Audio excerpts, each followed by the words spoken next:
Hello అండి, welcome to ఒలోలాస్ home. ఈరోజు పూజ కోసమని మా ఇంటి ముందున్న పువ్వులు కోసుకుంటున్నాను. ఇవి కోస్తూ ఉంటే నాకు ఒక విషయం గుర్తొచ్చిందండి. ఒకసారి బుక్లో చదివాను అనమాట.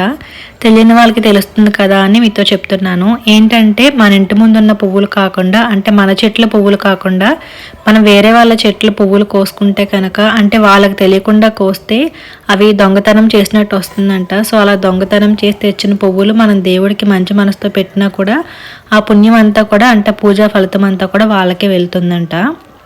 ఒకవేళ వాళ్ళే ఇష్టపడి మనకు పువ్వులు ఇచ్చారనుకోండి, అప్పుడు కూడా మనం చేసిన పూజలో సగం ఫలితం మాత్రం వాళ్ళకైతే వెళ్తుందంట. సో ఒకసారి చదివాను నేను.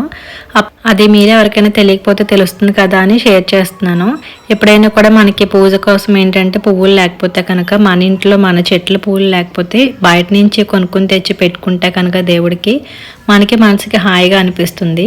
సో మీలో ఈ మ్యాటర్ ఎంతమందికి నచ్చిందనేది అయితే కామెంట్ చేయండి. అలాగే నచ్చితే కనుక వీడియోకి లైక్ చేసి ఛానల్ని సబ్స్క్రైబ్ చేయండి.